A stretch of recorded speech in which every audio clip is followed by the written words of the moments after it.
You are listening to the Overwatch League Network, the podcast with Deadeye on all the Overwatch League news and information. The show with Tactical Visor on the statistics and analysis. Here are your hosts, Totally Drunk, Spider, and Slambo.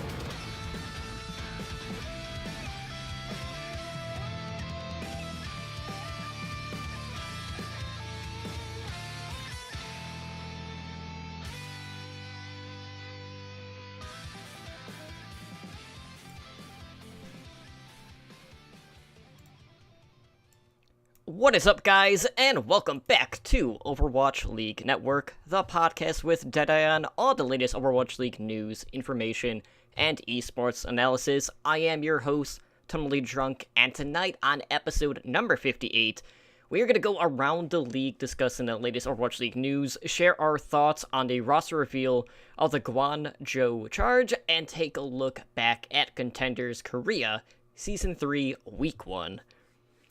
And before we can get into the news and introduce you to my co-host, I just want to take a moment to thank everyone who is hanging out with us tonight for our live show on Twitch, and of course to thank all of our repeat listeners out there. As you can see, I have a few friends with me here tonight to help break everything down. Back after Baby Watch is my hashtag soulmate, Slambo. Slambo, how are you doing tonight, brother? Oh, what's up, nerd? That's my half-hearted introduction because I'm feeling it not necessarily under the weather, just kind of have like that phlegmy cold on the way. So I apologize in advance for the obligatory throat clears, more than normal. But I feel pretty good. I'm having a nice cocktail right now, so I'm feeling ready to talk about some of the news and the latest happenings and goings on. And I'm excited to be here with the whole cast, and I know you're going to introduce my buddy here, Spitter, but Spitter, I'm going to ruin the flow thing and say it's just good to have you, dude. It's good to be here all together again. Not that anyone counted Totem. Maybe no one would really care to mathematically take a look at how long it's been since we've all been together. No one really would care to do that except for you. So what was the total, Totem, by the way? What was the total? I mean, the record in between was like 62 days, but like it hasn't been that long since the last time we were all together. That was the time prior, okay? Okay, whatever. Either way, the fact that never mind. Anyway, I'm good. I'm excited to be here. I'm excited to be all together. That was the point. Word to your mothers. Well, as you can see, joining us yet again is the co-host who is really just a major pain in the ass, that being Spider. Spider, you've been leveling up your alt account for Ash, prepping ahead of her release in competitive here tomorrow, and maybe we'll get a patch tomorrow with her. It's hard to say, but she's for sure entering the competitive scene tomorrow. But how has your week been? It's been pretty good. I mean, we had Thanksgiving, Black Friday, the weekend, Cyber Monday. Like it's been a busy couple of days, busy whole week since we last talked. And I'm like Slambo, I'm excited. The whole family's here. Like we got everybody together. We're going to talk about probably one of the few teams all three of us can agree on, even though there's some new faces on that team. All in all, it's been a good week. So I'm not going to, look a gift horse in the mouth. I'm ready to talk some Overwatch because like you said, I've been playing a lot of Ash. I'm working on the video basically right now as we're recording for tomorrow. Tips, tricks, all that fun stuff. So be sure to look out for that. But how about you, man? How was your holiday? How was the weekend? I know there was a lot of Pokemon involved for you. Yeah, I've been playing the crap out of Pokemon Let's Go Eevee. I beat the Elite Four the other day. I'm still leveling, so I can actually go and catch Mewtwo, because he's, like, level 70. And in this game, basically, like, you have to defeat the legendary Pokemon before you can actually catch them. So, having just beat the Elite Four, my party of Pokemon was only, like, mid-50s. I had one that was, like, above 60, but, like, I went to battle Mewtwo, and, like, I got him down to half health, and then I just got completely obliterated. Wrecked. So, I'm now kind of farming XP, looking for Chanseys in Cerulean Lane Cave, and it's very quick XP, so won't be too long before I go back and actually catch that Mewtwo. But outside of that, Contenders has been kicking off all across the globe. We have North America starting here tomorrow on Tuesday, so NA will be Tuesday, Wednesday. And we got, a little bit of news there as well, which we'll probably touch up more on Heroes Never Die. But I'm really excited because now I'm going to have entirely way too much Overwatch esports to watch. And, if I wasn't sick of GOATs already just in the other regions, I can now add another region on top of that to just further the dismay of that composition. But at least, we've been seeing some, some Winston in it here and there in Korea. We've even seen a little bit of Mei introduced in that comp in Europe. So, there's a little bit of, different flavors, but at the end of the day, it's still the same gameplay, and, trying to keep up with everything has been challenging so far, but, that's why we're only focusing on Contenders Korea on this specific podcast. But let's jump into the news, because we do have some roster updates. Now, just a quick note, this is not in the notes, but I feel like we need to bring this up.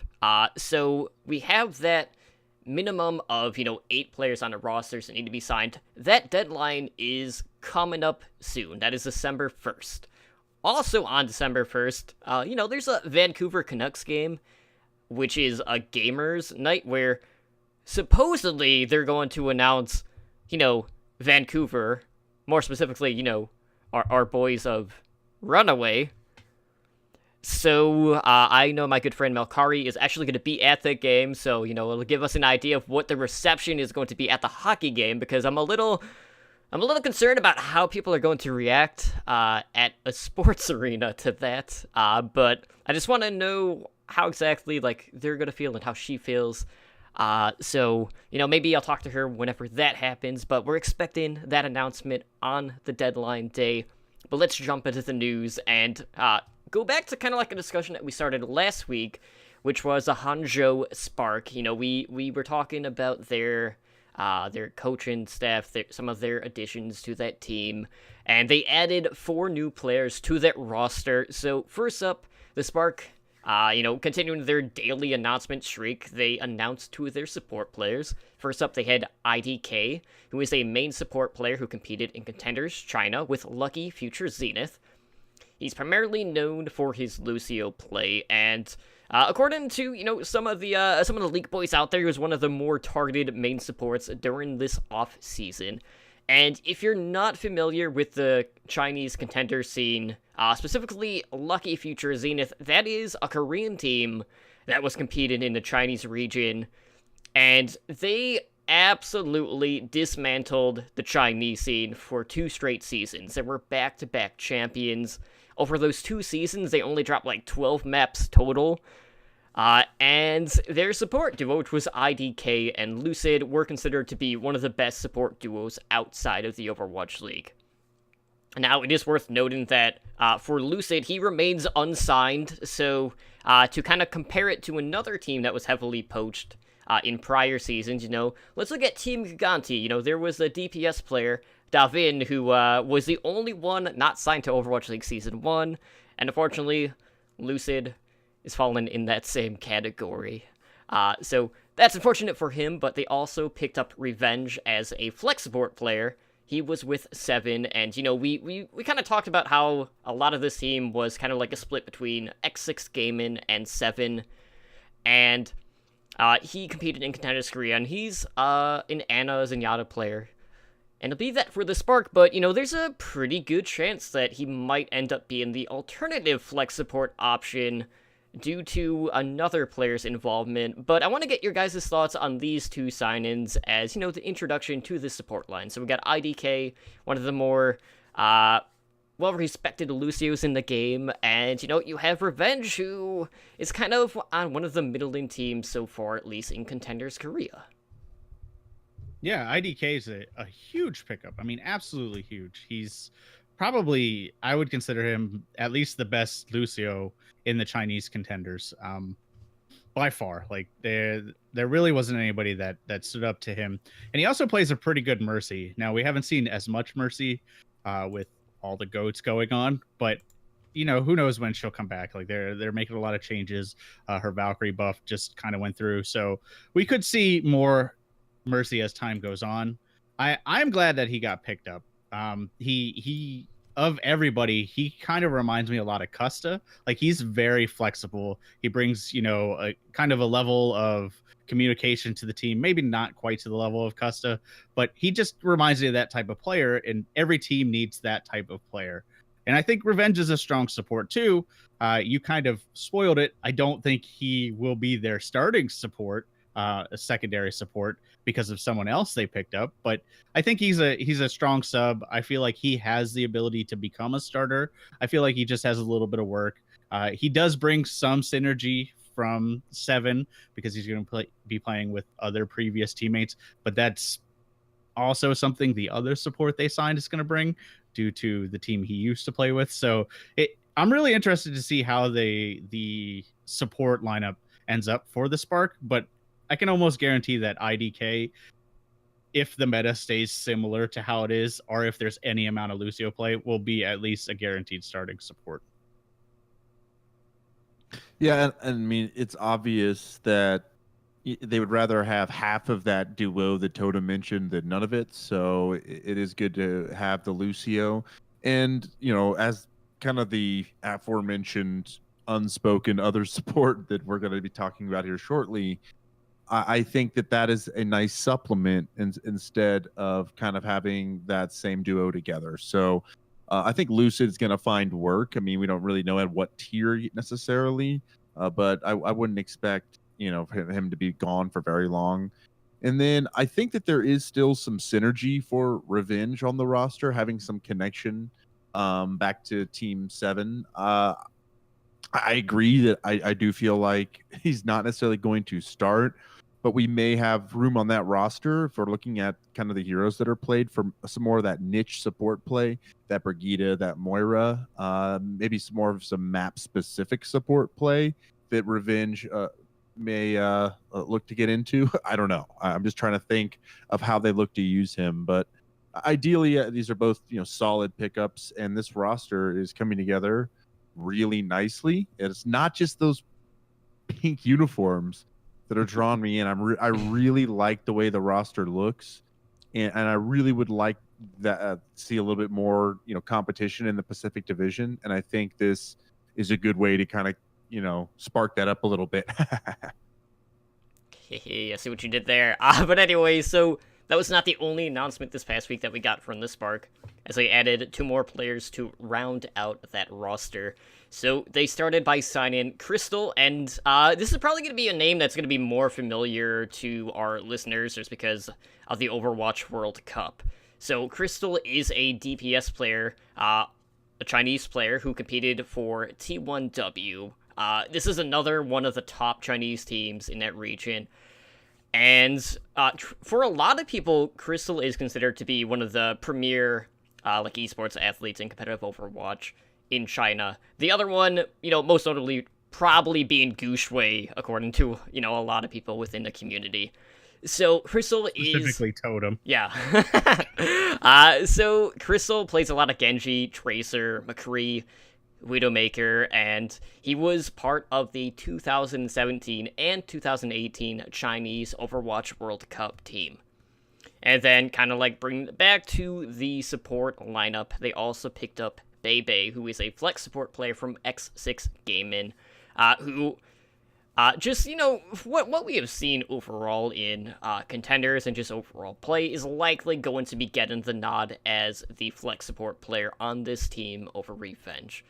The two shares the same hero pool. They both play Ana. They both play Zenyatta. But with Bebe, he is particularly skilled at protecting his backline as Zenyatta. So, if you want to compare him to, a similar support, maybe, Cruz would be the best in regards to that, protector, that guardian type role on that backline.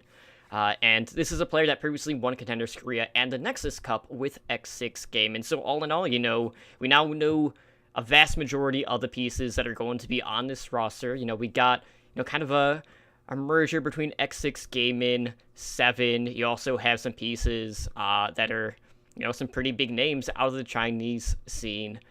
And, this is not the only, mixed roster out of these expansion teams that we're seeing. And we'll talk about another one of those teams here in a minute. But Crystal is a pretty big side in regards to flex DPS, and when you look at the rest of this team, like I'm not gonna say like this is a team that's going to be meta proof, but when it comes to the DPS picks, they can definitely field a lot of options on this team.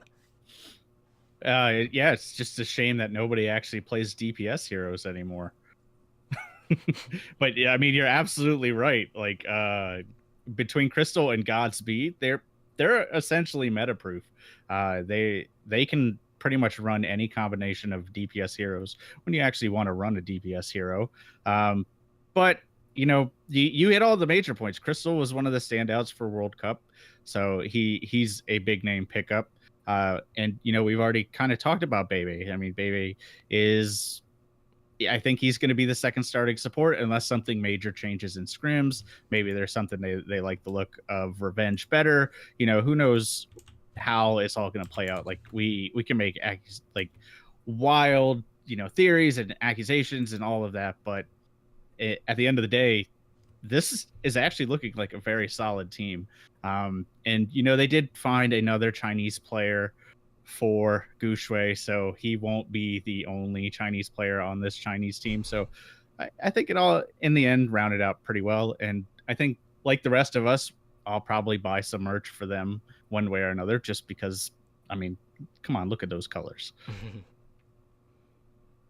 I think in the case of Crystal, that World Cup experience is nice on the resume, but I don't think that really matters that much. So that's not really the highlight. I think the time that he spent with T1W was a little bit probably more prevalent in his success. I'm not really sure why I'm telling you that. I'm just kind of sharing my thoughts. The World Cup experience always sounds really sexy on a resume. We always want to talk about it, but I'm not really sure that it really matters that much in the grand scope of being competitive in contenders or an Overwatch League, because we saw a lot of mix of players from both tiers, I feel like, throughout the whole cup both times. Because you're restricted, obviously, to your country, so that makes sense. But anyway, I think Bebe deserves the start solely based on resume. Again, I think that the time that he spent with X6 and the amount of time they've placed in the top 3 is what you're looking for in that support that's got to really be protective of itself and the back line. Someone with a lot of experience back there. So that's why I feel like that's why Baby's going to get the nod. And then I think lastly, the only thing I really wanted to share, the last thought, is that with the Spark, I feel like I love the fact that they picked up premier Chinese talent that's really has a purpose on the roster, as opposed to just kind of pulling a Shanghai Dragons from season 1 and just picking up a Chinese roster for the sake of having a Chinese roster. And that makes this team extremely marketable in China, and I think it also sets them up for long-term success.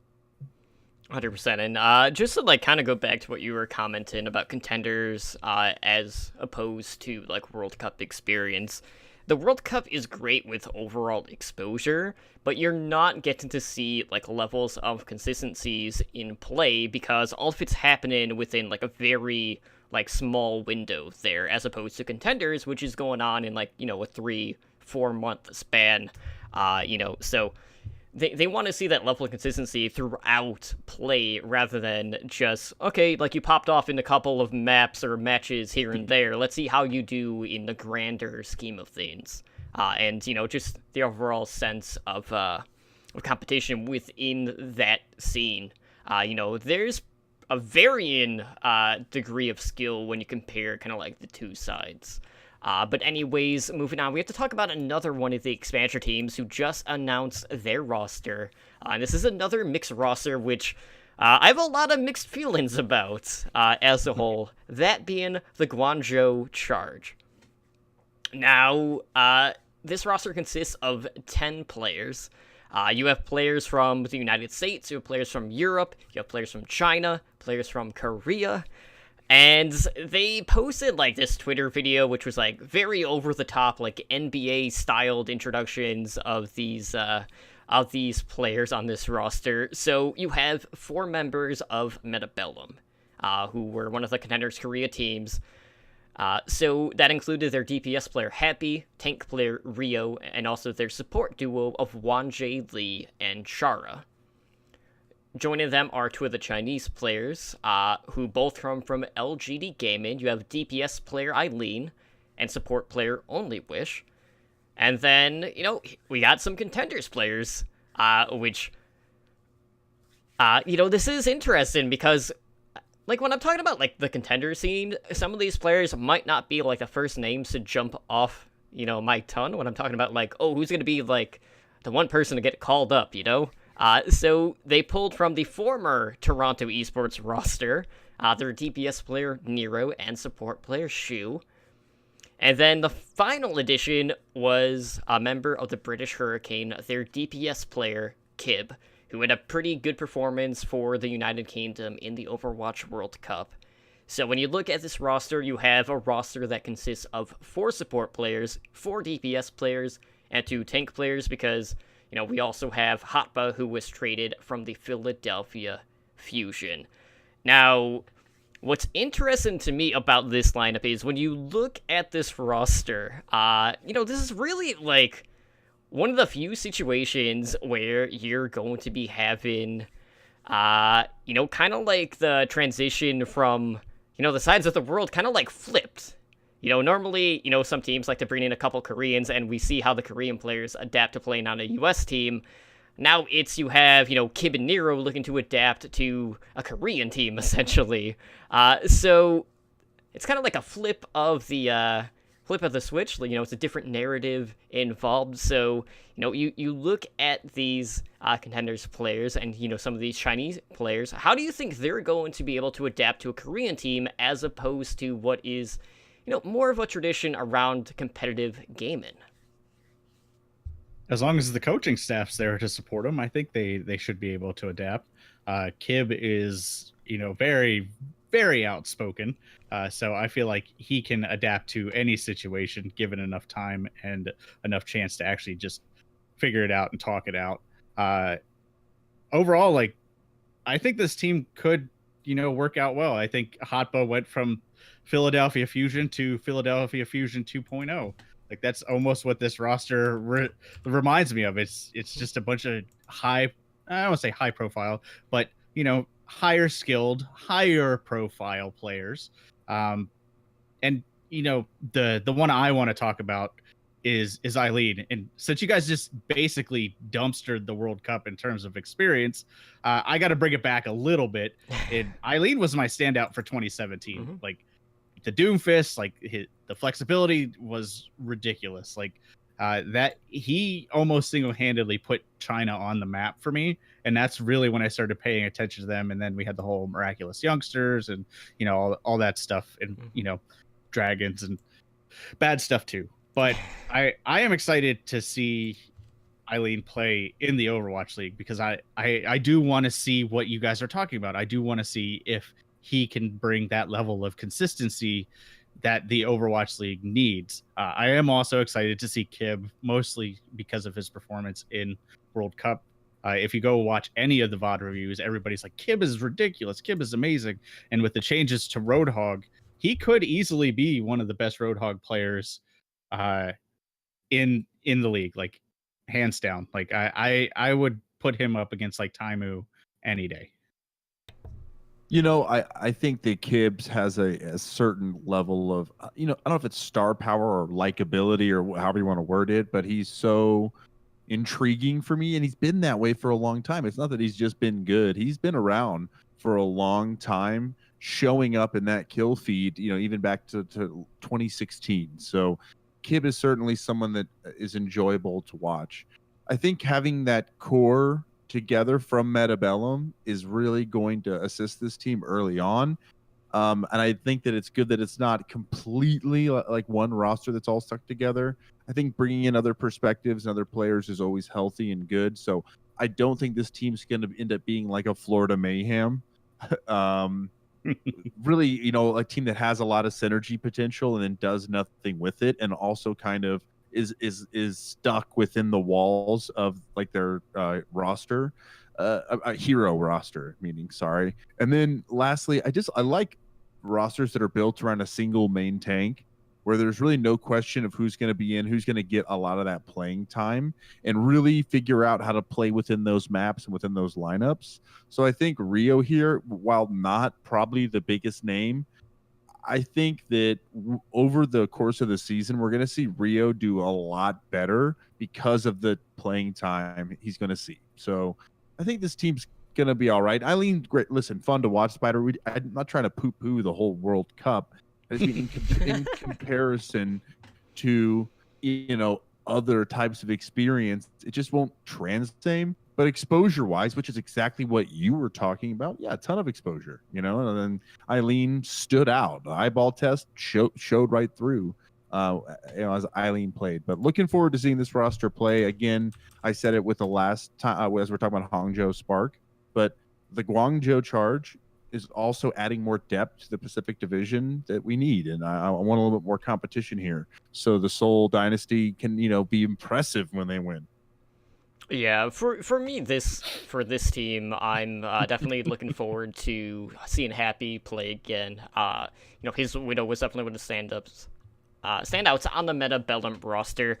Really, though, like looking at some of the other rosters that are known for these expansion teams, outside of Paris, I feel like this one, at least for me, is going to be the biggest question mark, because yes, while they didn't build around a full core out of one of the, Korean teams, Meta Beldum, kind of like across the landscape of competitive Overwatch, has always been a team that's just kind of been around. Like, they haven't really won any major championships, haven't won any major tournaments. They've always just kind of existed, and they haven't really stood out.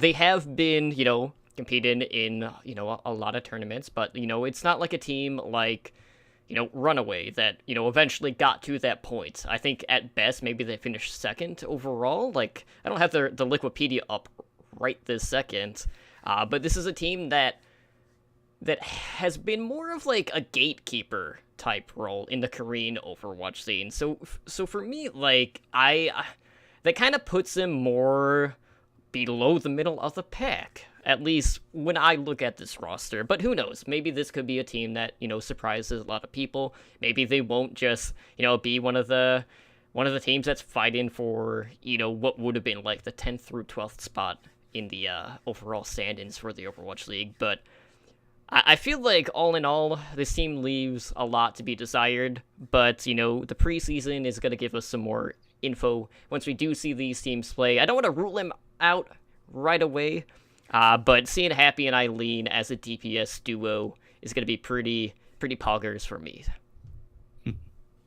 No, I think you're right overall. They could be, that middle of the road team. But when you look in the past, we have other middle-of-the-road teams that have gone to do really well. Like, if you look at NYXL, you have Luxury Watch that, really didn't have a whole lot of success before, and then they became the highest-earning team in OWL for Season 1. They didn't win at the end, but, they still won a bunch of money, so I'm sure, most of the players, while disappointed they didn't win the championship, probably aren't crying themselves to sleep at night. But they could go the other direction too. Maybe they were the gatekeepers, and maybe they just stay the gatekeepers. Yeah, to just make a quick comment on that example, though, Luxury Watch Blue was like one of the first Korean teams that like we knew was going to be in the Overwatch League, because they basically left the scene altogether. So on that front, they also had the most time to prepare compared to the other teams as well. It's true, but I mean,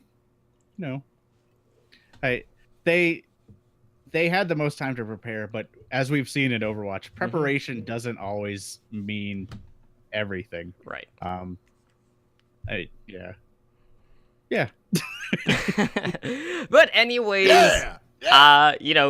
we can make a lot of comparisons for, this team to the Fusion, and we do have an update on the Philadelphia Fusion, specifically regarding their homecoming, which is this event that's coming up that we've talked about. It's happening on December 1st. They are doing a show match, and after multiple teases on Twitter, we finally know which team the Fusion are going to be playing, and that will be none other than the New York Excelsior. So this would be the first time that the teams have met since last season's semifinals, where it was the Fusion who took a 2-0 win to advance to the first finals. And both of these teams are coming into this homecoming show match with some, pretty drastic changes. You have Shadowburn and Hotba gone from the Fusion. They've also added Elk from Fusion University, who's on a two-way contract.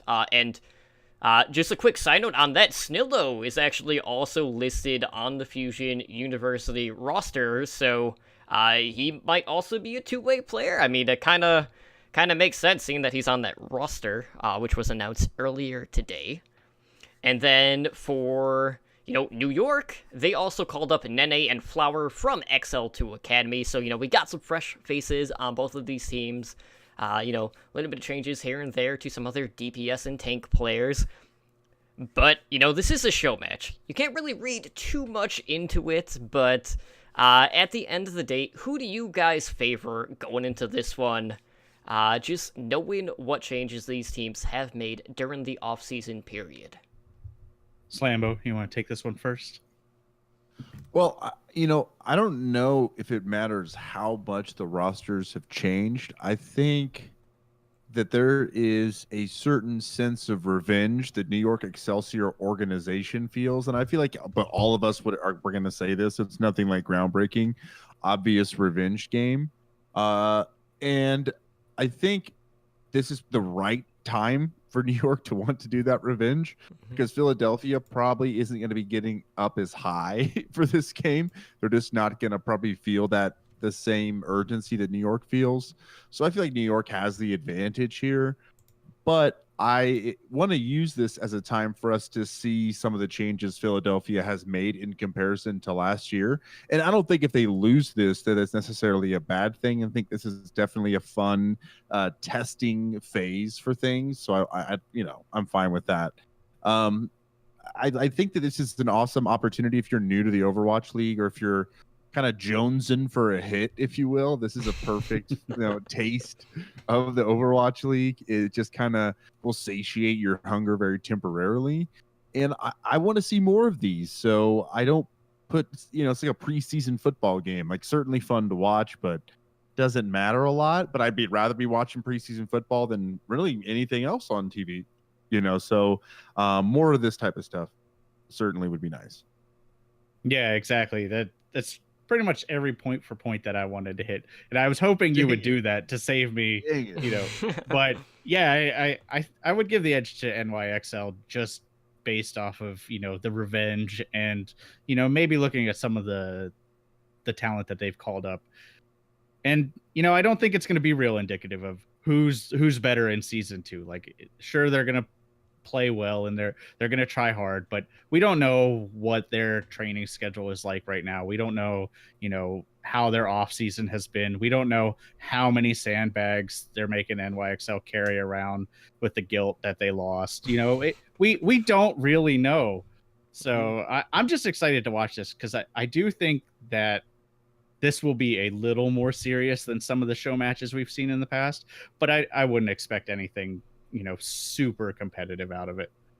It's a rivalry, but it's off season. Yeah. See, like New York, they've been spending all their time working on their pop-up shop that's been going on. So like their minds aren't even in it right now. So kind of like looking back at some of the other like skirmishes that we have had, in the majority of them. Now, granted, the sample size of this is pretty minuscule. But the home team has been winning the majority of them, so read into that as much as you would like. But I'm really curious to see whether or not we are going to be seeing all of the call-ups play in this series. So I'm going to be invested in it. I'll be definitely tuning into this stream on December 1st, as well as paying attention to whatever Vancouver Overwatch League is going to announce when that happens, because that is on the deadline day. But anyways, we have to talk about another expansion team, primarily in regards to contenders, because we do have an update for Atlanta. So ahead of Contenders North America, which again starts tomorrow, that is Tuesday, we have Atlanta announcing their academy team, and that is none other than last night's Leftovers. So LNL, they have had connections with Atlanta Reign prior to this announcement, because on the Reign, they have their head coach Sephi as well as assistant coach Silence, who were both with LNL last season, as well as their DPS player and Layer. He was also on their roster for Contenders Season 1 and Season 2. And we do know that Atlanta Academy will open up their season against Mayhem Academy, so you got Mayhem Academy, who's made a ton of upgrades to that roster, who honestly, like, on paper, I think their Academy team looks better than the Misfits roster from Season 1. So I'm very anxious to see how they're going to do. But looking at Atlanta Academy on DPS, they have our boy Sugar Free. If you've listened to any of our podcasts, we are fans. You have Saucy. On the tank line, we have Gator and Hawk, with the support line being Dogman and Ajax, coached by Legit RC. So, Gator was previously announced as a member of the Reign roster, so his inclusion on the Academy team confirms that he is in fact a two-way player, which is what we kind of already figured just based on, the remaining members on that tank line for the Reign. Saucy is joining this team after playing for Second Wind, and he had helped Second Wind finish on top of Contenders Trials, but this is a player that does not have any experience playing in Contenders outside of Trials. And then it's also kind of like a similar case for Hawk, who has seen play in a number of various tournaments this year. He's made appearances in Trials, he competed in the Pit Championship, beat Invitational, but again, this is a player that doesn't have any Contenders experience. So you got a couple of fresh faces, at least at this level of play, that have had some pretty good success in what, people might consider more of the Tier 3 side of competitive Overwatch, but it's good to finally know, after all of our speculation, that LNL is in fact the Atlanta Academy team. So that's definitely going to make me more invested in it, and I am just disappointed that Slambo just didn't notify us sooner, since, he's in the know when it comes to all things Atlanta. As someone who's completely in the know, I'm under non-disclosure agreements around the clock. That's just part of my life all the time. You gotta understand, I'm just always under the gun. I see. I'm kidding, it's terrible. Let me go real quick, because I have nothing constructive to add to this, so let's just get through with all of my silliness. One, strong animal tank synergy names. We got Hawk and Gator. I'm feeling good about that. I think that regardless of any ability from either of these players, the fact that they sound like an 80s action movie cop duo is absolutely for the benefit of everyone in the league. Obvious advantage right there. The Twitter wordplay is on point here. It's Thanksgiving is over and it's raining leftovers the day after Thanksgiving. I followed you on Twitter right then and there just for that amazing post. And the last thing, guys, this is an all-American roster, so I call that woo, but boo. Okay, the reason I say that is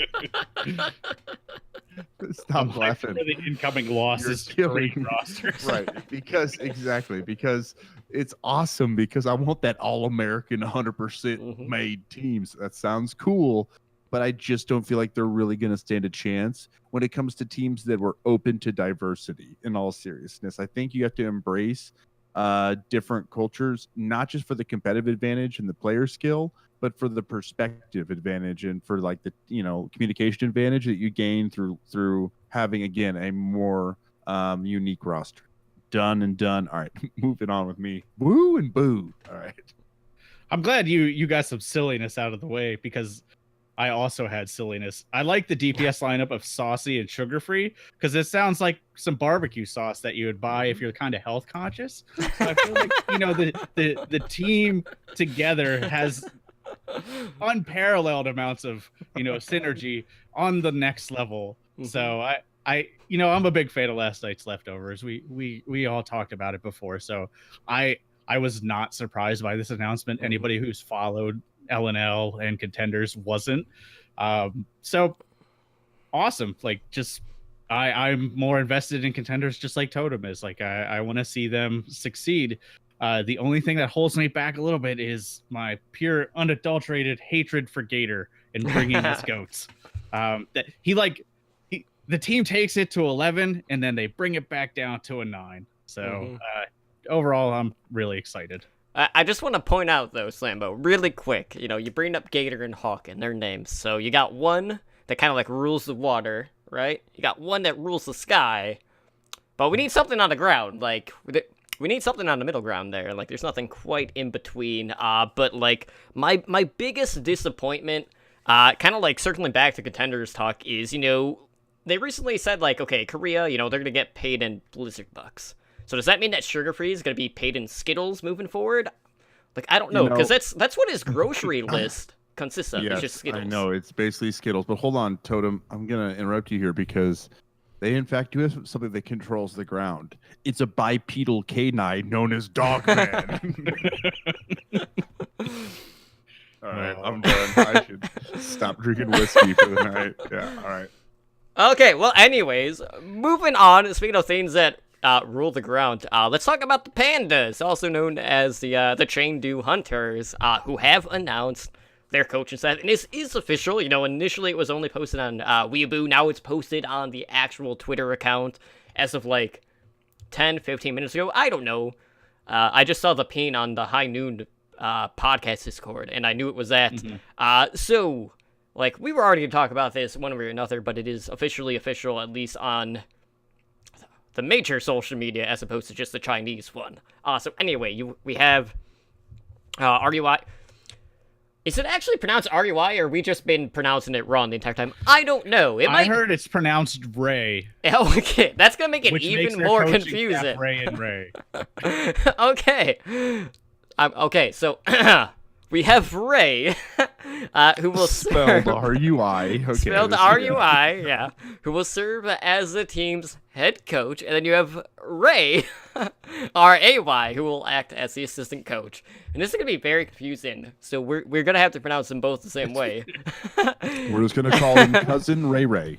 So anytime we're talking about the coaches of Chengdu, it's just Cousin Ray Ray. So, Ray, the RUI Ray, he was the head coach of the Shanghai Dragons, at least for part of the inaugural season, but he had to leave the team due to neck arthritis before the start of Stage 4.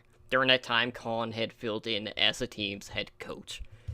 Previously, he had served as a head coach to, only one of the most dominant Chinese teams in all competitive Overwatch's history, that being Miraculous Youngster, the roster who may have been too young at the time, but were also kind of shunned in regards to getting signed to the Overwatch League, who were definitely top tier. So you have the other Ray, the RAY Ray, who served as a head coach of Flash Wolves back in 2018. This is one of the Taiwanese Overwatch teams that had been one of the more dominant teams in the Pacific region. They won the first season of the Pacific Championship. They finished as runner-ups in Season 2. And that's all we know about this lineup so far. We haven't heard any player announcements or anything like that, so we'll probably be hearing quite a bit coming out of this camp within the next week or so. But are you guys at all surprised to see Ray brought back so soon as a head coach in the Overwatch League after his stint with the Shanghai Dragons in the inaugural season? Not really. He head coached the China World Cup team, and that's part of the reason why he left the Dragons. He was having medical problems, but he also couldn't commit to both teams, and in the end, it looked like he made the right decision going to the World Cup team. And he was a good coach. Like, I will say, even though Shanghai didn't get a win, they did win the most maps when he was the active head coach. So Shanghai, while not successful by any huge amount of standards, were the most successful Shanghai under him. So at least he has that going for him. And we see what he can do with talent. And, he like I said, he did coach the Overwatch World Cup team, which finished second place. So that, has to count for at least a little bit to give him at least another shot. Now we will see if that World Cup, translates into Overwatch League, and if maybe it was a Shanghai problem, or, who knows at that point. But I think with the other Ray at his back, because the other Ray, designated OR at this point, other Ray, has also had a fairly strong history in contenders. So he is a very successful coach. You know, when he competed in contenders, he hasn't finished any place lower than second place.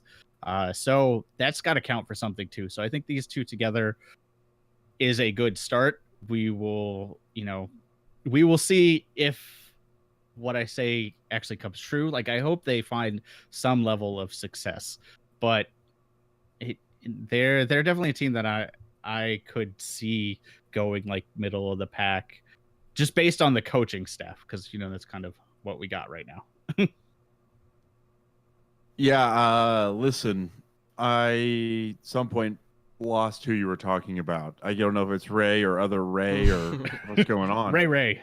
But in all seriousness, talking about RUI in particular, I think that I'm not surprised to see him picked up so soon, because there is, to a certain extent, only so much experience that people have from Overwatch League Season 1. So there is a higher currency on that information. I mean, however minuscule or minor it might be. And I know we have a handful of coaches outside of like just 12, because we had some coaching changes throughout the season. But there are not that many, and not that many that left their teams. So I'm not surprised to see them signed, but I don't think this is going to correlate to a direct success right away. I think Chengdu has a lot to prove. Especially, again, we're trying to really see what that roster is going to shape out to be. But either way, I think I'm going to have fairly low expectations, unless this roster really wows me and is something we aren't ready for. And I think Ray's experience will help for certain logistical aspects. It's not going to make them champions overnight. Still going to need a lot to prove here from both coaches. I can basically pinpoint the exact moment where Slambo's expectations for this team just sunk to a different level, and that was when yeah, it was that realization of their hashtag and a certain song that we will not even name. We're just gonna leave it at that. I hated you for naming that during the show, because I was listening to the show with my kids, and they were like, "We want to listen to that," and I'm like, "No." That's not going to be a thing that happens. I actually, like, in hindsight, completely understand what I've done, and I actually have an immense amount of remorse right now. I just want to let you know I'm sorry. I am sorry. But what made it even worse, though, was the fact that the both of us even had to endure it, like, not that long ago, even, like, in person, like, in the same place. But anyways, what we are going to talk about, guys, we're not going to talk about that song. We are going to talk about Contenders Korea, as that kicked off here within the past week, actually over the weekend. So, week 1 has wrapped up in Contenders Korea, which was held on Saturday, Sunday, and Monday at some really wonky times if you live in the United States. Sometimes they start at like 10 p.m. Central Time, like for Saturday and Sunday, and then like today, the matches started at like 3 o'clock in the morning, and I was debating, I was off today. I was like, do I set an alarm for like 3 a.m. and wake up and watch Overwatch Contenders? I said it, went off, did not happen. Just went right back to bed. I couldn't do it. Maybe I might have made an exception for Runaway, but not for O2 or Blossom. They're not quite on that level of fan excitement for me. But Slambo, we had 3 days of action. We had 6 matches altogether. So what went down over the course of this weekend in Contenders Korea Week 1? Well, I'm happy to report that on Saturday, November 24th, Runaway, arguably one of the greatest teams of all time in the history of all esports. Okay, a bit hyperbolic there. Runaway defeated Geekstar 4-0. Kangdu Pantera defeated Jinji Esports in a fantastic match of the week, 3-2. Now, we're going to talk a little bit more about that later. Moving on to Sunday, November 25th. we had GC Busan Wave defeat Meta Athena 3-0. MVP Space defeated WGS Armament 4-0. And that wrapped up the Sunday action. Then we moved on to Monday, November 26th. Earlier this morning, today, as Totem mentioned, O2 Team defeated Blossom 3-0, and Element Mystic defeated Stormquake 3-1. So a nice set of matches. A bit, guys, just as a side note, this felt reminiscent, just maybe because of like watching VODs and the show times of just some old Apex. It felt kind of nice here. Kind of, I don't know what it was. I know this is like the third round of contenders, but there's something about this that feels a little bit more Apex than I remember. But anyway, yeah, that's the action, guys. I mean, part of that's definitely just a change in of the landscape. So there's a lot of eagerness to see how some of these organizations that we've been really attached to, once they're restructured, whether or not we're going to have that consistent level of fandom for them, and just seeing how their new players react. How Seoul's Academy team is going to do, how their coaching staff that we had talked about is going to do, because, this is a brand new coaching staff who haven't coached prior. And, we got our first look at Runaway. We got to see how kind of like the combination of the meta gaming rosters was going to work out with Meta Athena, since, some of that core roster from Meta Bellum was signed to some of the expansion teams. There's a lot of unknown, a lot of uncertainties, and, after a week, there were some things that were very telling, but it's also early on. Contenders is 5 weeks. We got a lot of contenders to watch still. But, I know that first night I had to stay up for both games. We had Runaway, we had, which is a team that's completely restructured. Same with Kondu Pantera. We also got Seoul's Academy team that was debuting, so that was our first look at them. And, I just want to get your initial reactions, at least, on Runaway, because that is a team that all three of us really follow. And that was a pretty clean series overall, but I feel like, in the grander scheme of things, I feel like it was more telling of where Geekstar is, as opposed to where Runaway is in its current iteration, because, kind of like after that first map or two, a lot of people are already like, oh, nothing's changed, this Runaway's gonna get poached and signed for the Overwatch League, mid-season, things like that, a lot of overreactions, but, I know there's a certain play on a certain map, which garnered a lot of attention for Runaway, primarily from their tank line, but what were your first impressions with this new lineup for our boys in pink and blue? I mean, the standout for me was definitely Mag, and I don't know if that's just because of Goats and how much Goats really is like the linchpin of like the main tank, but the tank lineup for Runaway as a whole was phenomenal. I mean, you mentioned the stall on Nubani, which was amazing. So definitely go back and watch it. It's one of the top, Reddit things on competitive Overwatch right now. You can find it pretty quickly. But overall, like they did look pretty clean. They did have some problems. It looked like they had a few communication problems, mostly with their backline. Mm-hmm. There were some support alt problems, some little bit of miscommunication between like the Brigida and the Reinhardt, just stuff that they could easily fix going forward. Overall, I did think they looked good. I think you're absolutely right, though. I think it is more indicative of how Geekstar is going to play versus how Runaway is going to play. Like I'd actually am really curious to see how Runaway does against KDP after what we saw, just because Kongdu Pantera, even though they didn't look as clean as they used to be, they had a certain level of mental fortitude that I don't think Geekstar has yet. Like Geekstar would lose a fight and they would never really like regain ground off of that lost fight. Whereas like teams like Kongdu Panthera and actually GC Busan Wave was really good at it too. They could take a lost fight and turn it around when they needed to, or they could take a loss and then come back on the next push and retake, whatever they needed to do. And unfortunately, that's what you have to do in GOATS comp right now. Like you can't let losses pile up. Like the snowball when you're doing GOATS versus GOATS or, Protect the McCree is too hard to come back from at this point. and Geekstar just couldn't do that. But Runaway took advantage of it, so I don't want to downplay them. They definitely took that advantage and ran away with it. So there you go, pun completed.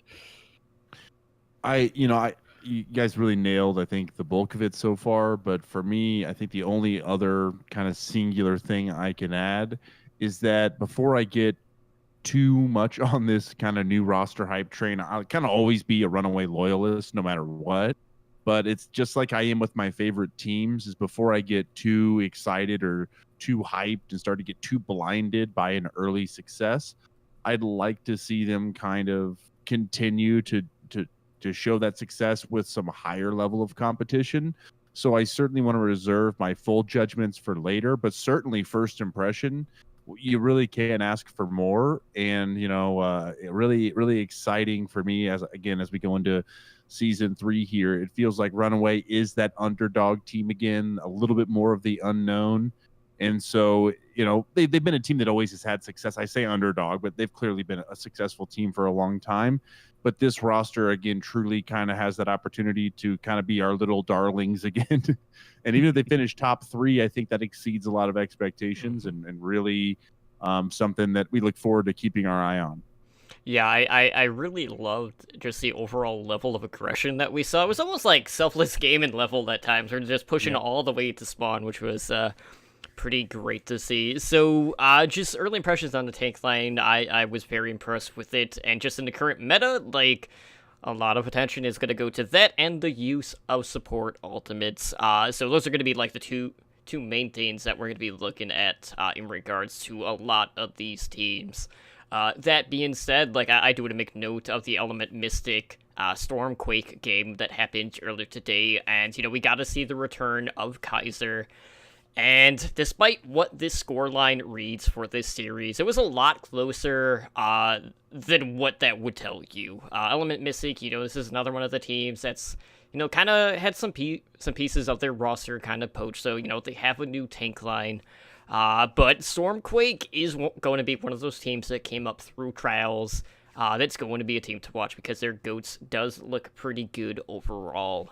But like with some of these teams, like I think WGS Armament is going to be one of those teams that's going to be really just looking to secure one win. This is a team that's going to have a pretty uphill battle all in all. But we wanted to take a focus on the Kondu Panthera versus Genji Esports match, primarily because, with KDP, this has been a team that has been poached not once, but twice for the Overwatch League.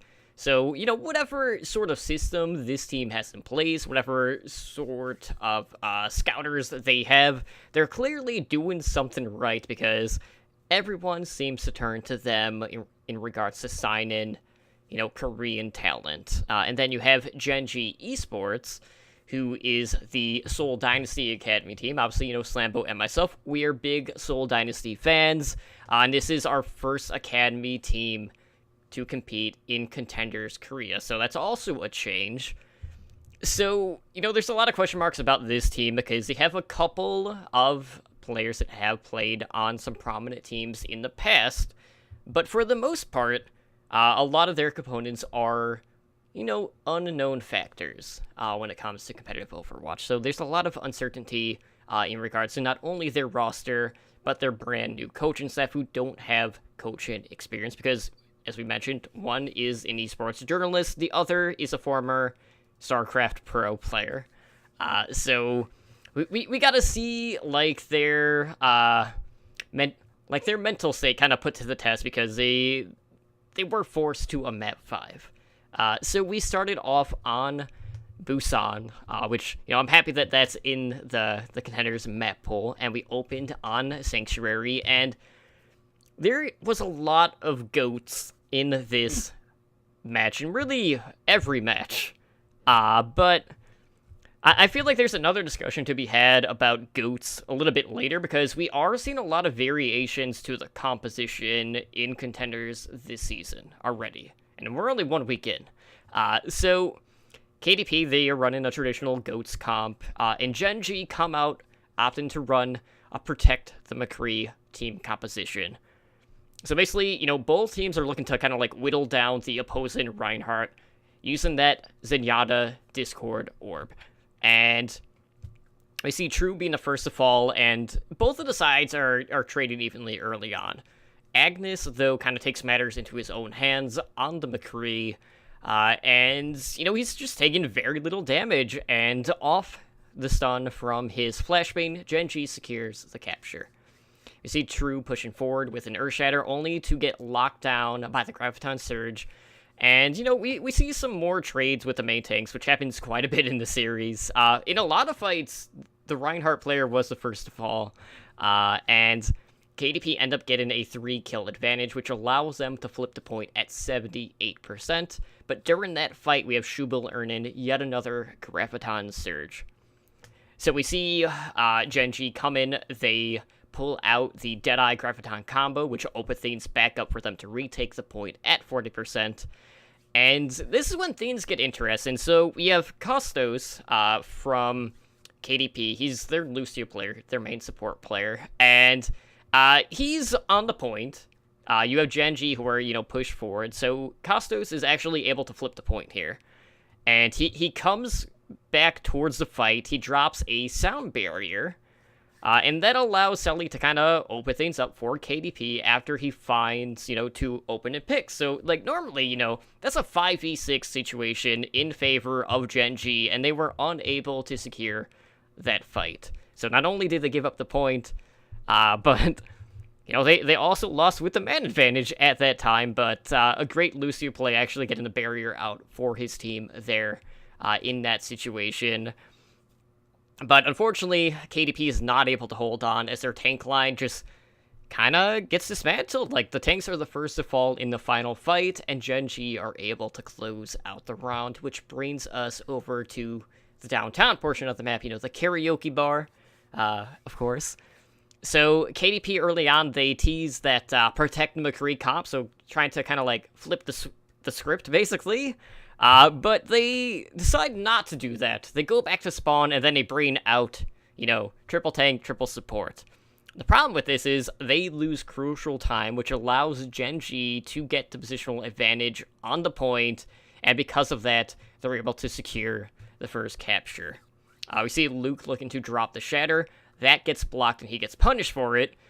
But Shubil comes in, he turns the fight around back for Genji with a 4K self-destruct. We saw a lot of value out of his self-destructs in this series. We had Stalker and Luke both getting caught in a Graviton Surge, and we see the cleanup coming in for KDP, allowing them to flip the point at 80%, and they have the ult advantage at this point. So we see KDP looking to play the corner here. Luke's Shatter sets up some picks for Genji, and then we see a late Graviton self-destruct combo securing it for Genji after KDP had invested both of their support ults in the fight, and then, Genji are there, they rally up for that final fight, and then the barrier dropped later, which is enough for them to secure the round and eventually the map. So early on, we see the McCree play coming out from Agnes. His Brigida play pretty much across the board looked pretty good on that first map. But, we see First Control really dictating, King of the Hill, which really is not a surprise at this point. And, with Goats v Goats, in some cases, we had a little bit of swaps back and forth, but the Downtown series was definitely one-sided, and a lot of that just went down to the decision-making just right out of the gate. KDP basically put them at an immediate disadvantage, and they were never able to really wrestle it back in control at that point. Yeah, I mean, this map was actually very indicative of how the night would go. So Genji would come out, they looked like the stronger team, they made the flashier plays, but they would make small mistakes that would eventually add up. And when you actually look at the scores for this map, they were fairly close. KDP was at a high capture percentage as well on both points, but they ended up losing in the end. And that's pretty much how the night goes till the point where Genji can't keep up with it. And I think this map alone almost tells that story. It's the story of what Genji could have been. They they were fresh at this point. They could recover from their losses a little better and come back and fight the winning fight. Whereas when we see later maps, that doesn't happen. Like they have chances to turn maps around. They have chances to push the payload, and that doesn't happen. Which, you know, we will absolutely talk about. But for me, the standout on this map was Luke. Like, Luke was hitting the shatters. He was doing what a main tank needs to do in a protective McCree comp, in a Goats comp. Like, he was in there when he needed to. He was blocking shatters. He was doing what he needed to do. And that's the other thing that changes later, is he kind of drops the ball later. So I was really impressed with Genji this map. Like, I this kind of got my hopes up. Like, okay, maybe they could be like the second coming of Lunatic High. But you know, we'll see how that plays out a little later. I think just all I will add to this map is that because it's such a fresh and new map, it is so interesting. It kind of levels the playing field a little bit between some of these teams that historically have had maybe a greater foothold on things. And I think that's, to me, where things balance out a little bit here, and where, like, I actually felt the exact same thing you did, Spider. By the end of this map, I was like, oh, okay, maybe, you know, this team really has a chance to do something, you know, to be something a little bit larger than this juggernaut they're up against, which is Kungdu Pantera. Regardless of that roster, that name has been, you know, where it belongs the entire time in the Korean scene. So it's certainly, I felt the same way you did, but I do think we need to take, you know, Busan with a great assault because of how new it is for all the teams. Well, moving on to map 2, we would go to Numbani. And Genji were on the attack first. So we see Stalker opting to run the Pharah on the attack, and he'll be going up against Selly on the McCree. So Selly ends up finding an open pick onto Agnes, who was on Brigida, I believe, on this one. And he's looking to just look to take care of the pharmacy in the sky. So we see the dive come in. Stalker ends up pushing in onto Selly, and Luke gets taken out as Stalker gets dove on. But Leffels is there. You know, he's there to pocket Stalker in the sky on the Mercy. And, okay, Agnes is actually on Hanzo in this case. But, you know, he did play a lot of Brigida in this series. So he dives pretty deep in. You know, he drops the Storm Arrows, and he just looks to, you know, force KDP back, which he does using the Dragon Strike, kind of, you know, cutting through that main build-in. And KDP looked to go for a last-minute engage, only to get caught in Stalker's barrage, and Genji are able to secure the payload with about, you know, 4.5 minutes left on the clock. So the changes come in for Genji. Agnes does move over to that Brigida, and Agatha finds an open pick on Luke, but Stalker just comes in over the top with another barrage, ends up finding 3 with this one. So some pretty good, you know, just value out of the Pharah barrage, despite how vulnerable it does make you in the sky there. But basically, like, this read phase of Numbani was very little contention there from the KDP's defense. So Genji ended up having, you know, a little bit over 4 minutes left to close out the map. So this is where things get kind of interesting. So we're moving more to, like, the Goats v Goats side of Numbani. And the teams end up basically trading positions here. True ends up finding a pretty fat shatter, but Clayston comes in with the Diva Bomb, dropping 3, and KDP are able to finally stabilize on their defense. We see them immediately go to take the high ground, and, you know, they're just looking over top. They drop down on top of Genji to secure the next fight. So, you know, they're basically just trying to keep them right at their spawn at this point. But in that next engage, Clayston is demeched, and that's when KDP, you know, they opt to backpedal so they could play the corner, you know, further down in the streets phase of the map. This is where Genji starts to trade up, and they're getting more value out of their ultimates, and that's really where things start to dictate quite a bit there. But Then KDP ends up getting the better of the Graviton Surge exchanges to secure the team fight. Schubel ends up getting staggered here pretty late. Luke goes for a charge, but that kind of puts him out of position, which costs Genji that fight. And, you know, that happened a lot in Contenders so far. Like, that's been, like, one of the things. Either your Reinhardt gets too confident or cocky, depending on how you want to describe it. He goes for a charge. He misses the charge. He gets Discord orbed by the Zenyatta, and then he just gets focused down, deleted. and he's just gone. And I can't tell you how many times that's happened in week 1. I lost track. It was quite a few. But, like, there were a lot of fights that would just be like, okay, Reinhardt's dead. Oh, the other Reinhardt's dead. So it evens out, and then basically it just goes to the Zaryos at that point. Whoever has the better tracking or the higher energy at that moment is usually enough to kind of, like, sway the fight at that point. But after Luke's mischarge, we see KDP swinging around the backside.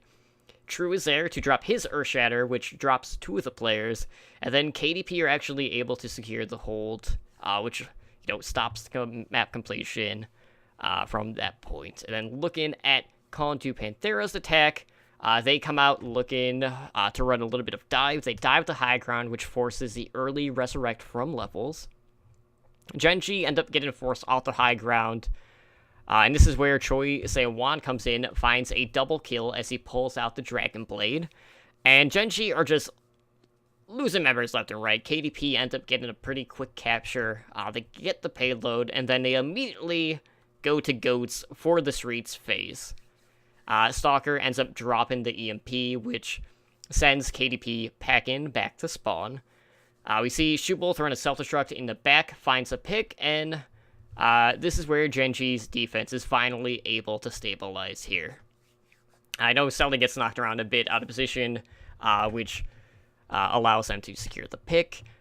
And, you know, a lot of this just comes down to the Sombra play. You know, we got to see a lot of EMP investments, and that pretty much made it a clean slate for Genji's defense to take the fight. Agnes comes in, but, you know, he's earning towards his rally. He gets it up, but he dies before he can even use it, which allows KDP to clear the way towards that second point. But again, you know, Genji's defense still running the Sombra. We see another EMP, you know, get the shutdown. And then Genji finally reacts to the Goats, and, you know, they run triple tank, triple support of their own. True ends up getting isolated after investing the Earth Shatter, which allows Genji to push KDP back to spawn. And this is where Schubel starts to come into play on the Diva, which for me was, you know, definitely one of the standouts throughout this series. He ends up finding both supports with the self-destruct, which allows Genji to follow through with the Graviton Surge. And this is where that armor differential is really starting to overcome Kondu Panthera. Because, you know, the rallies have been more prominent, and the armor's just been staying active longer for Genji. Luke is the first to fall, and this is where KDP decide to turn up the aggression, end up pushing Genji back to the spawn, and Lefels is kind of like skating around the payload. He looks to either like boop them off the point or like set up like the self-destruct combo that we've seen play time and time in Contenders, but the angle just quite isn't there. It was a good effort, didn't quite work out, and KDP find pick after pick to complete the map to take Numbani and to tie up the series going into halftime. So, you know, we got a little bit different looks here. You know, we got to see quite a bit of Sombra shutdown, the late goat swap for Genji's defense overall. We got to see some pretty high value, you know, from the Diva self-destructs and the Graviton surges. But what do you guys think of the Numbani map for these two teams? Let me jump in real fast here, Spider, because I think there's a swap that stood out to me anyway, and that's when Kongdu was on defense. And by the way, it did not look good for them on defense. It felt like Genji was winning a lot of fights, and I know that, you know, we saw who ended up winning the map, but I'll tell you by the way that the first map went, and as he rolled into Numbani, I was like, gosh, Genji looks really good. They just felt like they were going to win this map too. but it's when Selly dropped off of DPS role, mostly McCree before that, to the Zarya, and his Zarya play enabled them to slow them down enough on a couple of fights, which ended up being the difference on the clock, really, at the end of the day. So I think that was kind of a key swap for me. And I know that's nothing like crazy because of goats. You do have DPS players that are swapping to those off tank roles, but I just noticed that whenever Selly made that change, I felt like it really slowed down the momentum that Gen G had going into that push, which was the difference, I think overall in the map. So Yeah, for sure. I actually really enjoyed Nubani just because we didn't see goats the whole time.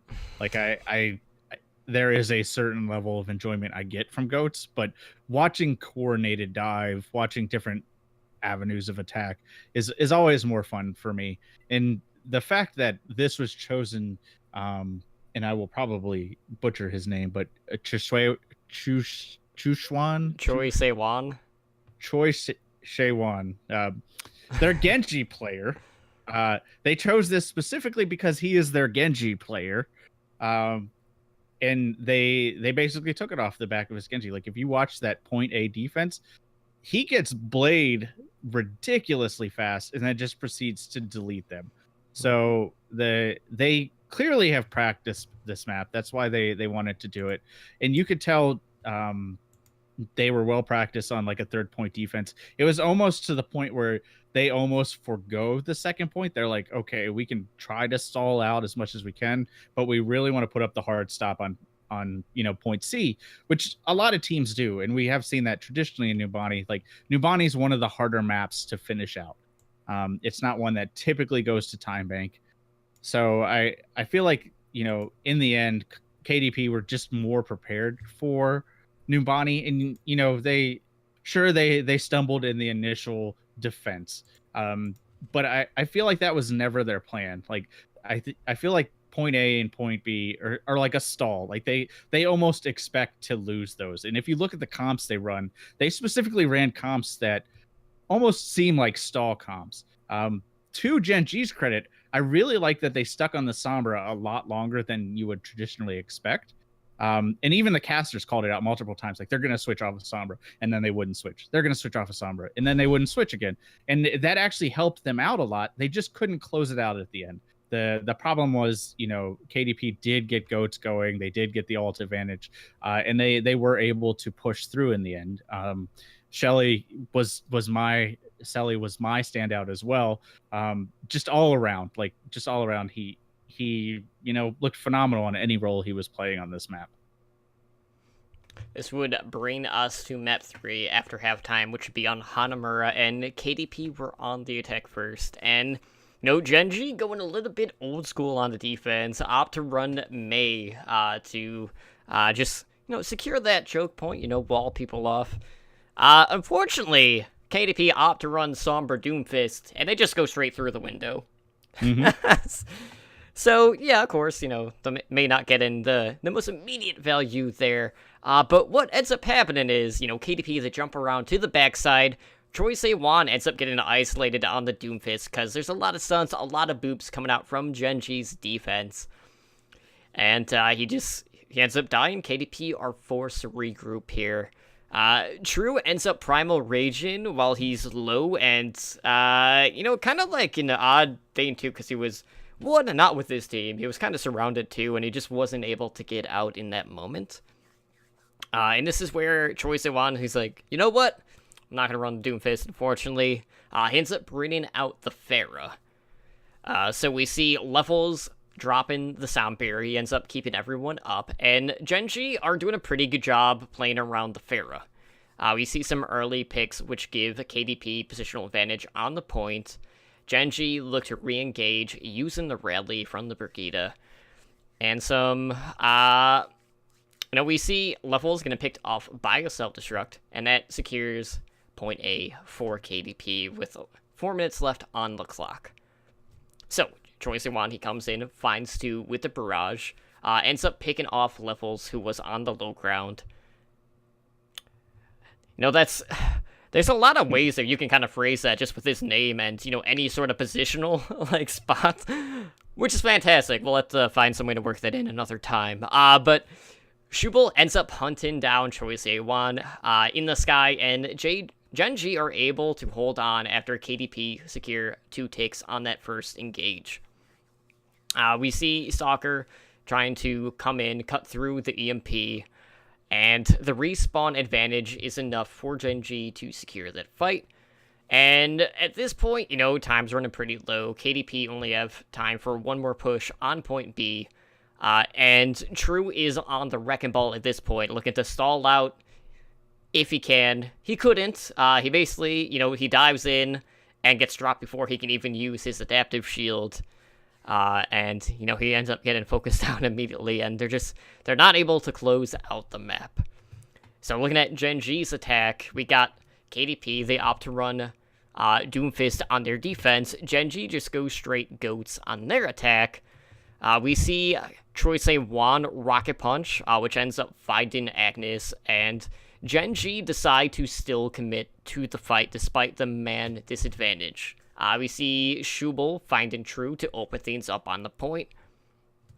And then this is where things get a little scatterbrained in this moment. So KDP, their target prioritization, despite having the advantage, isn't quite there. And Gen.G are able to overcome that because they have cleaner target callouts, and they end up securing that point. So a bit unfortunate there, because KDP should have, on paper, won that fight. They didn't. And then this is where Selly ends up coming over onto Mei.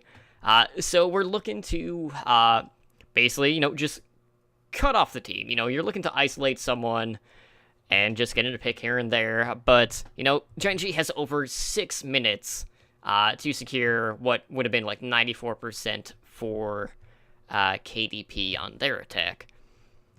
So KDP, they're looking to cut people off, and Shubel ends up finding 3 with the self-destruct, which just opened things up, and, KDP just had no way to mitigate it, and they're not able to get back on the point. So, another huge value self-destruct out of Shubel. But, this is one of those things. It's like, okay, like, Gen.G on their attack looked pretty good, but, like, it was also just a case of, like, the target prioritization on point A from KDP was just such a huge miss that kind of just snowballed that map at that point. I liked the late Mei pick, trying to slow down, but when you have 6 minutes left on defense, you might get the isolation maybe 2-3 times at the most. But to do it for 6 minutes is a pretty tall task to ask any player. It is, but I understand their thinking behind it, because Goats is the one comp that you really want to look for isolation, and it's a loud comp. Like, which direction they're coming in almost all situations, so you know where you're going to need to isolate them, regardless of what they try to do. Now, they would have had more than enough time to switch to a different comp, build up ults, whatever they wanted to do. Fortunately, they didn't need to do that because of a strong self-destruct. But, you kind of see it, like the Mei pick on Hanamura has always been like a tradition. It's what I would consider probably her strongest map, outside of maybe Old Horizon. Old Horizon was pretty good if you knew how to place the walls. But overall, like, this was a clean map for Gen.G. Like, they misstepped on the initial comp with the Mei, because they were like, oh, they're gonna run Goats, let's run Mei. Same thinking that we see later in the map, and then they just get out comped. And like you said, KDP made some crucial mistakes. With the Doomfist, target prioritization has to be like your main focus. It's not like Goats where you just run in swinging and then somebody takes 2 hits and then you call it out. Like, you really have to predict targets in pick and choose what you're aiming for. So they did make some big mistakes, but honestly, this map purely goes to Gen.G for me because of that second point hold. Like, Hanamura point B holds are very rare in the pro scene. Like we typically see Hanamura go to time bank. So the fact that they were able to come out, stall it out, and then eventually retake defense, like a defensive position, and then still hold them is actually a credit to like their teamwork and just how they function as a team overall. Because as we see later, like most teams can't do that. They can't, at least in the first go around. So I was really impressed with Genji on this one. Little less so than Busan, but this one kind of gave me hope that they were swinging it in the right direction. And then map 4 Route 66 comes around, and that just So that would bring us to map 4, which was on Route 66, like you mentioned, and KDP are looking to protect the McCree with their team comp. And you have Stalker there for Genji, just trying to serve as a little bit of disruption, opting to run the Sombra on the defense. Stalker ends up getting caught in the backline, and, there's a little bit of follow-through here. Agnes ends up falling, and the cart just rolls to point A. Basically, just KDP win the fight using positional advantages there. And, there was a lot of momentum gained just after this first point defense, basically. Klessin ends up dropping the Graviton Surge. And, both sides kind of even out here, but Selly ends up investing the Deadeye, which opens things up more for KDP. Kostos has a late Soundbreaker, which ends up main gaining more control for KDP. And, this is where that high-energy Zarya comes into play. Klessin is just there, finds some pretty good follow-through. KDP secure the second point, and Genji just, they look kind of lost at this point. They end up losing track of Selly's McCree, and they just get completely demolished with the Deadeye. And that allows KDP to get a lot of free push on the cart in that last phase. And then, Genji start to stabilize a bit. They start to get a little bit more patient. They end up using some later ultimates, which basically just ends up countering the KDP and their opening ults. So basically, KDP, they're not able to get the follow through there just due to those late support ults. And, then, on the next engage, Genji's frontline just falls to the Graviton Surge. We see them try to, push back, and Drew ends up dying on the frontline. And, there's this fight that breaks out, and, with GOATs, there's a lot of fights to sustain. Some fights can seemingly last forever because of how much sustain there is. No one falls on either side until Choi Se-won ends up getting stunned. And that allows Genji to turn it around to deny the map completion. So, on Route 66, completing the map is not a guarantee. A lot of teams do get stalled either, at that tail end of the map, or, in some cases, we do see quite a few first point holds on Route 66. That was not the case on this map. On this side, that would not be the case on Genji's attack. So, we see Dints on Hanzo early on to Sonic Arrow the train, which completely reveals KDP's defensive positioning, because that's exactly where they were, so definitely scouted that out.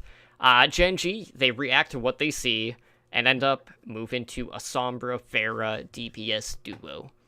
We see Stalker find an open to pick onto Agatha's Moira, and KDP end up losing another support player. And we see Stalker's Rockets finalizing a lot of the cleanup for Genji after he gets resurrected. And, Selly's like, what? We got to deal with this. He switches to McCree, looking to, shoot the Pharmacy out of the sky. Stalker ends up dropping a barrage, finding both supports for KDP. But he ends up dying in the process here. We see Luke getting stunned before he can use his Primal Rage, and then this is where KDP bring the fight back.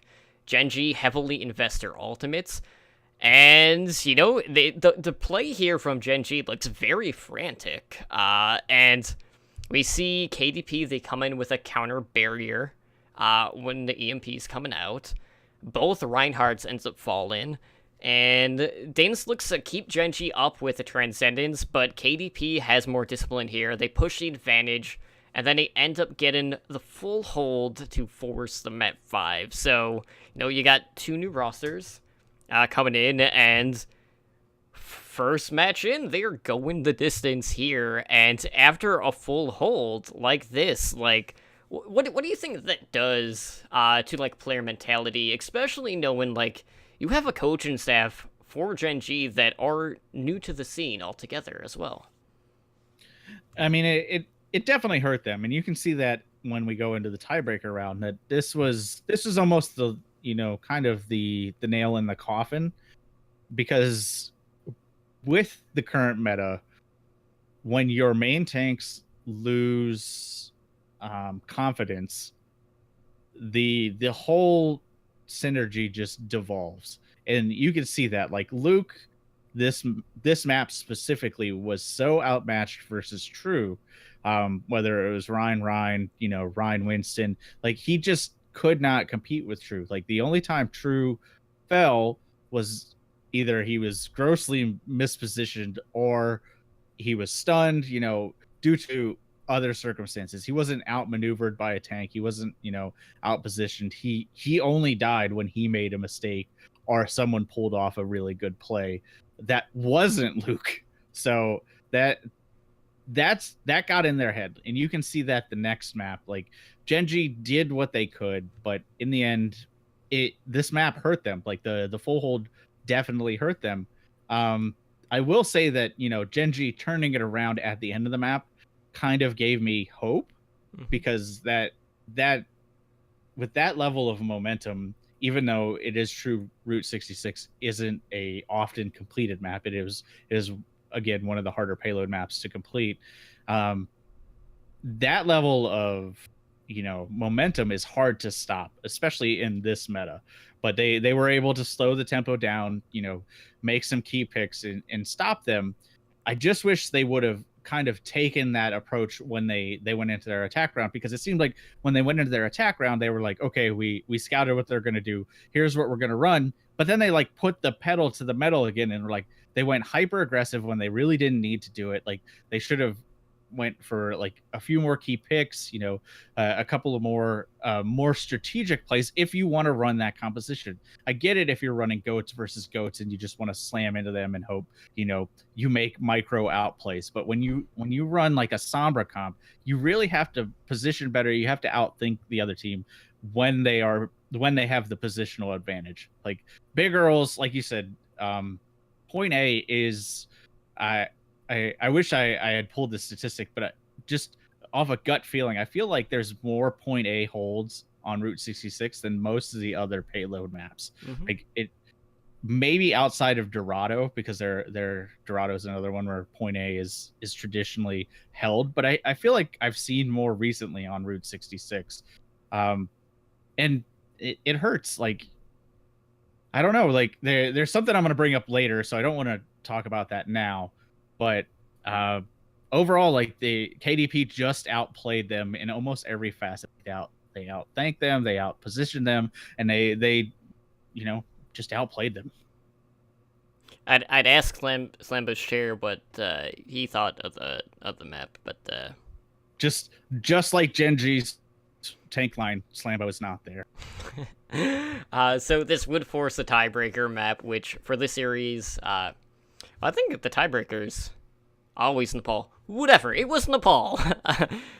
So we opened up on Shrine, and Shubal ends up finding some early poke, but KDP are able to secure the first capture after forcing Luke back off the point.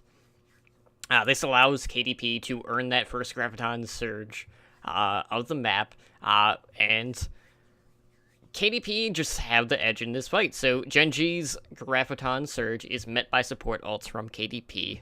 We see a late barrier drop, and Selly looks to bring it back with a Graviton Surge of his own. Agnes ends up finding multiple kills on Brigitte, and Genji finally are able to flip the point at 83% after some pretty good solve from Claystein. So True ends up dropping 3 with the Earth Shatter, Luke being the first to fall for Genji, And this is where we see the goat sprawl back and forth. Things start to fall apart for KDP once Selly is focused down. Luke gets dropped really low when he goes to drop the Shatter, but Genji aren't able to find the follow-through from that. And KDP end up getting the man advantage on the point, and Genji end up giving up the point at 99%. So Genji look to approach using the Earth Shatter, but Luke ends up getting interrupted on the charge. Genji end up dropping like flies, which opens it up for KDP to take the first round 100-99. Which, first round, pretty close. Second round, second round was 100-0. So we play on Village. Genji opt to, have Stalker. He plays Pharah against KDP's triple tank, triple support. And with the Pharah changes, like, you're not getting the splash damage like you would used to. So your ultimate, the time to get it is going to be a little bit slower because you're not getting as much splash damage. So KDP early on, they just go straight to the point, running triple tank, triple support. Stalker is doing what damage he can, but it's not quite as good as it used to be. And with that positional advantage, KDP secured the first capture. So, typical of GOATs, it's going to be very hard to kind of wrestle it back. We see the barrage come in from Stalker, but Clayson is there to block as much of that as he can. Genji end up getting force off the composition to run in. So, of course, what do? They swap the triple tank, triple support of their own to, counter GOATs, or, just mirror it in this case. But KDP have a huge ult advantage in the economy here, and, there's really not much you can say. That's a lot to overcome. So, true, he ends up dropping the Earth Shatter. KDP just clean house. On the next fight, they pair the Graviton Surge with the Self-Destruct. That finds 2.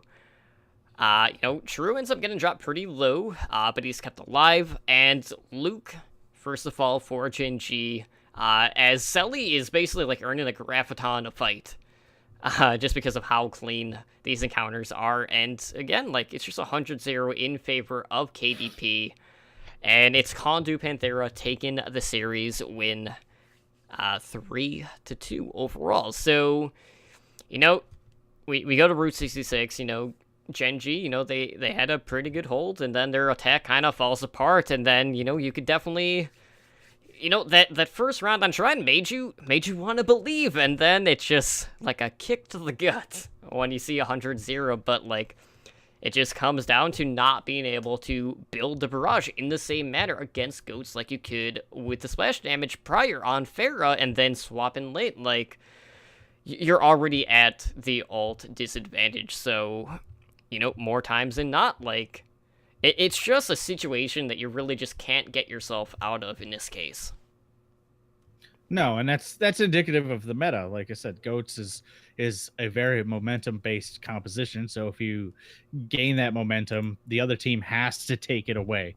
And the more you gain that momentum, the harder it is to take it away. And the late switch there, I like the idea. I like the Pharah.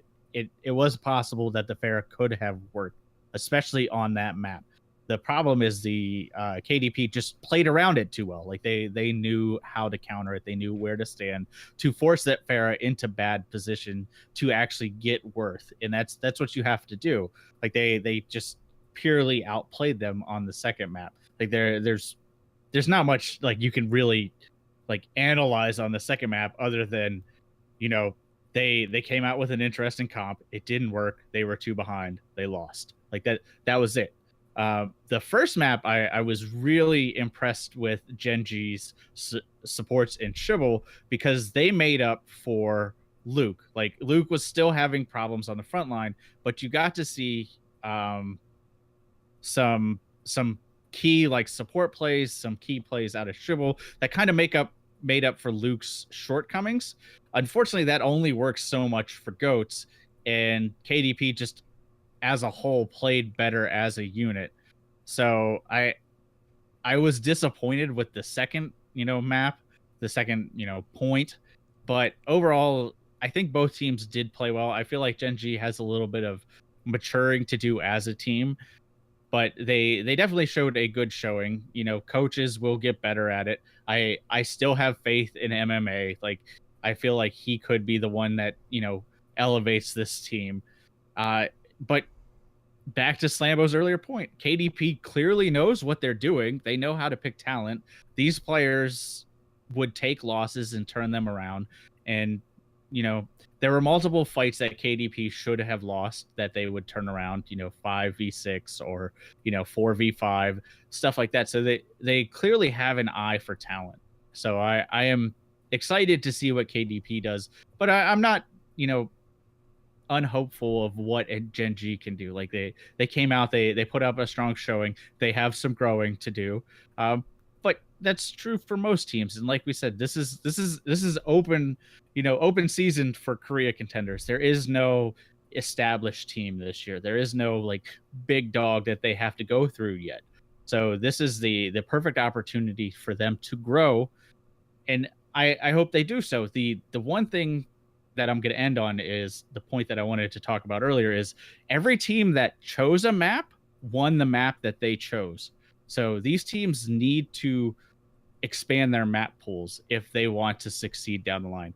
Both of these teams outside of the control maps, because they had no control over the control maps, need to shore up their hybrid and their payload maps, because if they don't, they will fall in the end to teams that do that. They expand their map pool. So I hope to see down the road that KDP and Gen G can convert those maps that they don't get to pick to wins, and that's really what's going to separate them from some of the other teams. And unfortunately, because the way this match played out, nobody got a good look at that. Like, obviously KDP play Numbani really well. Obviously Gen G know Hanamura really well. So we'll see how this goes, down the line. I really don't have a ton to add here, because I told Totem before the show started, unfortunately, that I had missed the last two maps. So I've had a nice summary here, but I'm still going to go back and try to watch them just for my own edification. But looking forward to Nepal now, even though, to be honest, the team that I was cheering for in the series did not pull it out. Can't all be winners. So, Spider, I find it very interesting that you talked about expanding their horizons in regards to map pools, when the map pools for contenders consists of 2 maps per type outside of control, right, because of the tiebreaker. Right. So I don't feel like it's asking a lot for them to just learn the second map, essentially, because me neither. Like, as soon as I saw that, I was like, they should be more prepared for these maps. But clearly they have specific maps that they've been practicing, and they say, all right, we're really good at Hanamura, so we're always going to pick Hanamura, like stuff like that. So you're absolutely right. It isn't a large ask, and that's why I think it's going to be so indicative of teams that say, oh, cool, well, we didn't get to pick Numbani, but we're decent at Numbani. Like, we have strategies for Numbani that can counter, goats. So it's not a large ask, but it's something that's going to become more and more important as time goes on. So it's something I'm going to track over the contender season of, who picks what map and what their win percentage on maps that they pick are, because I feel like that's going to be very indicative of, obviously map wins lead to overall match wins, but it'll be interesting to see how teams change over the course of this season. Yeah, and I do want to make note that we did also see a pretty healthy mix of the different variations to triple tank, triple support. Mm-hmm. We do see the Korean scene favor Zenyatta for that Discord orb, and we did get to see a pretty healthy mix, especially on the main tank role, between running Reinhardt or Winston at times, which is pretty cool, as opposed to, just always preferring to run Reinhardt on that position. So that's definitely something to also keep an eye on, but it does seem like a lot of teams are going to be favoring the Zenyatta on that flex support role, at least for that composition. But really, we're 1 week in. We have some things that are very telling. Some key areas on the game that teams need to focus on. And we'll basically just go from here. So kind of to wrap things up, we do have Contenders North America, which starts tomorrow. So we'll have basically all of the Contenders regions starting up. I know Kefri is. I don't know if he's still in flight to Korea. But he might. There. He's touched down. The Eagle has landed. He might be playing for GE Pantheon in their series against Phoenix. In Pacific Contenders, that might be something to keep an eye on. But all in all, it was a pretty solid week of Contenders play, and we are fast approaching that deadline for the 8-man roster minimum for the Overwatch League. So next week we might have quite a bit to talk about, especially about Vancouver, so I'm excited about that. But with that being said, guys, let's close out the show for tonight. If you guys want to help us out, one of the best ways to do that is to leave us a positive review over on iTunes. We're always looking for ways to improve the show, make for a better listening experience for you guys. And I don't know if there are any Overwatch League specific discussions or topics that you want us to touch up on, feel free to reach out to us. We are always open ears in regards to that. We have Overwatch Recall, that is our content creation central. That is a listing of all the Overwatch stuff out there: Overwatch, Overwatch League, Path to Pro. Usually podcasts over on our website at owlnshow.com/OWRecall. And I tweeted out, I'm always looking for people to interview on the show. That got a lot of traction this time when I sent that out earlier. So I've been reaching out to a ton of people. So I'll have some pretty good interviews lined up for that very soon. But Slambo, we have a number of different ways that our listeners can get a hold of us. So why don't you let them know how they can reach us on the social media? Oh, Totem, there's a litany of ways for you to reach us. You can toss us an email, contact@owlnshow.com. Our Twitter and Instagram are both at owlnshow, respectively. Our website, www.owlnshow.com. Our YouTube channel is youtube.com/c/Overwatch League Network. We're on Discord, discord.me/owlnshow. And finally, where all of our amazing content is on Twitch at twitch.tv/OWLN show. Make sure you guys show us some additional support. We are a Twitch affiliate, and we like those subscribe buttons. And if you do hit that subscribe, you will unlock our network emoticon, and it is fantabulous. Let me just tell you guys right now. Overwatch League, obviously the show you're watching right now, is on Mondays at 7 p.m. Pacific. We've got Heroes Never Die. Our variety Overwatch show is on Wednesdays at 5 p.m. Pacific. And lastly, our host streams both Totem and Spider. Hello. Thursdays and Fridays right around 7:30 p.m. Pacific. And just to get me out of the way so I can shut up, you can find me on Twitter at SlamboverWatch, and I have a Twitch page, but why look at it? Anyway, it's dormant and dead. Twitch.tv/Slambo. Whoo, that was a mouthful. Well, as for myself, you can find me over on Twitter at SimilarDrunkCTR. And if I'm live on Twitch, of course, it will be on our podcast channel here at twitch.tv/OWLNshow. But Spider, where can they get a hold of you? You can find me on Twitter at SpiderGD. If I'm on Twitch, I'm like you. I'm here at OWLN Show. Like I said, I have plans for an Ash video to come out tomorrow for tips and tricks on our YouTube channel. So be sure to check that out. If Ash actually goes live tomorrow, that will go live tomorrow. If not, it will go live when she goes live in comp. But other than that, I had a good show. Welcome back, fam. So with that being said, guys, it feels so good. That was spot on. Perfect. All right. So we will I think see. that was the cue that I will no longer sing ever again on any future shows. That's all. Unless we're doing a Twitch Scenes stream, in which case you're full go. Let's do it. But we will see you guys back on Wednesday for our next episode of Here's Nye. But for now, guys, that is it for us. We will see you next time. Have a good night. Thank you for listening to the Overwatch League Network. Be sure to follow the show on Twitter at OWLN Show. The theme music for OWLN is the main theme and victory theme guitar remix by Michael Mack.